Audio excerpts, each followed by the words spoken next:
In the aftermath of war, German women captured by the British braced for cruelty, but instead discovered unexpected kindness. Through loss, ruin, and surrender, they found that mercy, not vengeance, can rebuild what humanity destroys. May 12, 1945, Lancashire, England. Their wait 30 hours, the lorries halted outside a brick compound that had once been used for storing wool. Now it held fear. 37 German women climbed down onto gravel still damp from the morning rain. Their boots cracked. Their field-grey tunics were stiff with travel and sweat. They had been signals auxiliaries captured in the final collapse near Hamburg. They had been told many stories about the British, that they were brutal, that they starved prisoners, that women would be especially humiliated. The gate opened. A young corporal stepped forward, cap in hand, and spoke in halting German, "Please, this way." They froze, and not because of the word itself, but because of its gentleness, the lack of a shout, shove, or slap. One woman, tall and blonde, no older than 23, stared at him as if he had spoken an alien tongue, because in a way he had. They braced for shouting. Well, the first word they heard was "please." The knock came again, firm but not violent. Inside the barracks, someone whispered, "They're coming." When the door opened, fury did not enter. Instead came a British officer with a clipboard, a medic carrying a canvas bag, and behind them a trolley heaped with teapots and white porcelain cups. No one moved. The officer cleared his throat. "We'll need your names for processing. After that, tea and a medical check. You'll be assigned bunks by 1600 hours. Still silence. Then the medic, a middle-aged woman with kind eyes, set down her bag and poured the first cup. Steam rose in the cold air. She offered it. The tall blonde took it, her hands trembling. She brought the cup to her lips, tasted warmth and sugar, and her face changed, not yet into tears, but into something harder to name: disbelief, relief, shame, gratitude.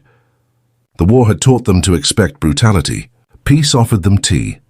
If this moment already alters how you view the war, subscribe. The next will surprise you even more. They had not always been prisoners. 6 weeks earlier, they had been stationed at a signals relay post outside Lübeck, routing communications for a Wehrmacht unit retreating westward. The work was technical, tedious, and essential. Most were volunteers, some ideological, some practical, all young. They wore uniforms. They saluted. They believed to varying degrees in the cause they served.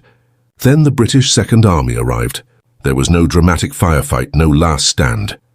The senior officer ordered them to burn the code books and surrender. They lined up in a courtyard at dawn, hands raised, silent. A British lieutenant walked the line checking for weapons. He found none. He told them in halting English that they were now prisoners of war under the protection of the Geneva Convention. One of them, Erica, a clerk from Dresden, would later write, "I thought protection meant a cell. I did not know it could mean courtesy." The journey to England had been strange. First a holding camp near Bremen. Tents, barbed wire, rations delivered in crates stamped with Allied insignia. Then a convoy west to the coast, loaded onto a transport ship with Polish DP civilians, French laborers, and a company of Italian POWs singing O Sole Mio in the hold. The crossing was rough. Most were seasick. A British naval rating brought them crackers and ginger tea. He did not speak, he did not smile. He simply left the tray and walked away. It was the smallest act, and it stayed with them. When they docked in Southampton, the air smelled different. Salt and coal and something green they could not name. Grass, England in spring. They were marched through a processing station, photographed, deloused, issued new underwear and wool blankets. Everything was procedural. Everything was civil. No one called them Nazis. No one spat. The camp in Lancashire had been a textile warehouse before the war. High ceilings, iron girders, long windows that let in pale northern light. The British had converted it quickly into partitioned dormitories, a mess hall, latrines with running water, and a small infirmary. It was not comfortable, but it was clean. On the second morning, a sergeant assembled them in the yard. "You will work," he said through an interpreter. "Light labor, kitchen duties, laundry, groundskeeping. You will be paid a small wage under international law. You will receive mail. You will be allowed to write home once a week, subject to censorship. You will not be mistreated." He paused, scanning their faces. "You are soldiers. You will be treated as soldiers." That night in the barracks, someone wept, not from despair, but from exhaustion and the slow, disorienting realization that the rules they had been taught about enemies, about cruelty, about the shape of defeat, were not holding. The pivot came 3 days later. A guard, Private Collins, Midland accent farm boy's hands, was distributing blankets. One of the women, Greta, a typist from Munich, hesitated before taking hers. She glanced at him, then at the blanket, then back at him. "Danke," she breathed. He acknowledged her with a slight nod. Then, almost bashfully, he took a chocolate bar from his pocket, a Cadbury wrapped in purple foil, and placed it atop the blanket. "For you," he said in halting German. She stared at the sweet. Her hands shook. She accepted it, pressed it to her chest, and her eyes brimmed. He turned away quickly, seeming embarrassed by his own generosity. Greta later smuggled a letter home and wrote that she had wept over chocolate, not merely from hunger. Though she was hungry, but because he didn't have to give it. That small gift was what broke her. Behind such small acts were official choices. In 1940, the British War Office issued a directive, Memo 14C, circulated through every command from London to the most remote Scottish posting. Its message was brief: prisoners are soldiers, not slaves. Those 6 words guided policy. The reasoning ran in 3 strands. Security. Humane treatment reduced the risk of riots, sabotage, or escape attempts. Diplomacy. British servicemen were in German camps and reciprocity mattered. Cruelty begets cruelty. Restraint might buy protection. Morality. Britain cast itself as guardian of civilized conduct. Victory would be measured in behavior as much as in outcome. It was not mere sentiment but strategy anchored in principle. To the women at Lancashire, however, it felt like mercy. Daily life found a cadence. Wake at 6:30, reveille at 700, breakfast at 7:30, porridge, tea, bread spread with margarine, sometimes jam, an egg once a week. The food was plain but adequate. Work began at 800, rotating chores in the kitchen, laundry, mending uniforms, tending a small vegetable plot behind the huts. Supervision was light. A corporal checked in twice daily without ever shouting. Midday brought lunch. Evening, the main meal. Letters arrived and were treasured. When a name was read out, hope brightened faces. When none came, shoulders sagged. Annalisa, a driver from Hamburg, received no mail for 5 weeks. Then, in mid-June, 3 envelopes arrived at once, and she sat on her bunk, reading them slowly and weeping softly while the others gave her room. Evenings were for singing, German folk tunes, chiefly Lily Marleen and other familiar songs. The guards did not forbid it.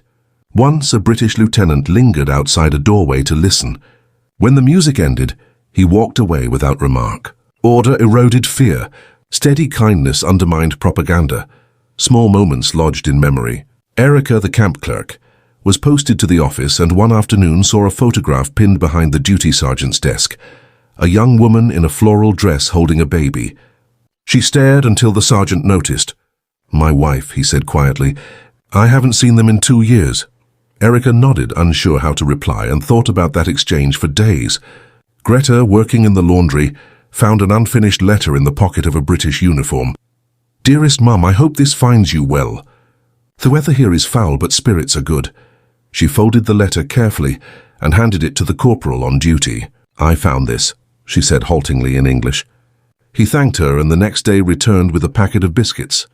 "I had been taught they were monsters," she later wrote. "I had been wrong." Annalisa, the widow who had lost her husband at Stalingrad, rarely spoke, but during a thunderstorm when the lights failed, a guard appeared with a lantern. He set it on the table, said nothing, and left. The small circle of light chased away the fear. Annalisa thought, this is what kindness looks like, a small flame in the dark.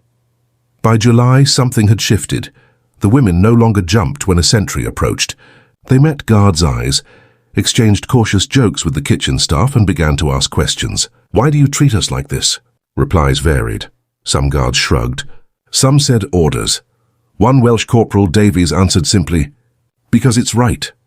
That sentence echoed through the barracks that night, argued over and weighed against everything they had been taught. Prolonged decency eroded ideology. If this reframes your view of the war, follow along. What comes next will unsettle you further. In late August, the camp commandant, a white-haired colonel named Hargreaves, declared a day of remembrance to mark the end of the war in Europe. It was not a celebration, but a moment of pause. At 1100, the whole camp assembled in the yard, British personnel on one side, German prisoners on the other. An Anglican chaplain read from Ecclesiastes, a time to kill and a time to heal, a time to break down and a time to build up. And then 2 minutes of silence, the only sound the wind in the eaves. When it ended, Hargreaves stepped forward and spoke to his men. The prisoners heard him clearly. "We have won," he said, "but we have not lost our souls." It was no grand oration, merely a reminder. That night in the hut, someone whispered, "They are not as we were told." Someone else replied, "Tell us, Sam, where they are what we were told we were." By autumn, letters from home painted a grim picture. Germany lay in ruins, families scattered, food scarce. Some women learned their cities had been destroyed. Dresden, Hamburg, Cologne reduced to ashes. One letter read aloud contained the line, "You are safer where you are," and it hung in the air. When repatriation lists went up in November, some women volunteered at once to return to what remained of their homes. Others hesitated and a few declined. Greta wrote to her mother, "I know you want me back, but here I am fed. I am safe, I am treated like a person. I do not know what waits for me there." She stayed. By 1947, records indicate more than 25,000 German POWs, men and women, remained in Britain voluntarily, working on farms, in factories, helping reconstruction. Some married British citizens. Some never returned. It was rarely loyalty. It was pragmatism and something subtler. Camp archives preserve an unsigned note, dated March 1946. They expected punishment. They found process. They feared vengeance. They received fairness. That is how you defeat an ideology, not with a bullet, but with a blanket. Erica the clerk went back to Germany in spring 1948, carrying a small bundle of letters, a photograph of the camp, and an unopened bar of Cadbury's chocolate. Years later, during an oral history interview, she was asked what lingered most vividly in her memory. She paused and answered, "The sound of the kettle. Every morning boiling water for tea. It was the noise of order, of routine, a world that had not entirely ended." She smiled faintly and said she had forgotten what that sounded like. Greta remained in England, married a schoolteacher from York, learned to bake scones, and never returned to Munich. In 1953, she received a letter from Annalisa, who had gone back to Hamburg and worked as a translator. The letter closed with a line Greta copied into her diary. "We were told they would destroy us. Instead, they restored our dignity. I do not know how to repay that." Greta kept the letter until her death. Annalisa returned to a rebuilt city she scarcely recognized. She remarried, worked, and in 1961 brought her daughter to a museum exhibition on POW camps. She found a grainy photograph of women in a British camp and recognized herself in the second row. When her daughter asked what it had been like, Annalisa looked long at the image and said quietly, "It was the first place where I was not afraid." The Lancashire camp closed in 1949. The building went back into private hands, converted again into storage, later offices, and then flats. The yard where the women had stood in silence on that August morning is now a car park. Yet the memory survives not in monuments or speeches, but in letters and diaries, in quiet testimonies of women who expected cruelty and were shown restraint, who feared erasure and were instead counted, fed, paid, and called by name. It was policy, not charity. But when policy is carried out with humanity, it becomes indistinguishable from grace. The tall blonde who had taken the first cup of tea never signed the camp records. She appears only as prisoner 14, Signals Auxiliary from Hamburg. Her presence, however, echoes in an undated, unsigned fragment kept in the archive, written in careful English. "I thought we would be forgotten. I thought we would be nothing. But they gave us tea. They gave us blankets. They reminded us that we were still human. I did not know how much I needed that reminder." If these accounts have moved you or altered how you think about what war does to people and what peace can restore, follow this series. There are more voices to hear, more moments almost lost to history, and we will bring them to you one story at a time. They expected shouting and heard pleas. They braced for darkness and were granted light, not blinding, not overwhelming, but enough to see, enough to remember they were not monsters and had never been. The war taught them to fear. The peace taught them something rarer, That restraint can be brave, that dignity can be restored, and that even after defeat there is a path forward, often beginning with a knock, an open door, a cup of tea, and a single soft word, please. The war taught cruelty,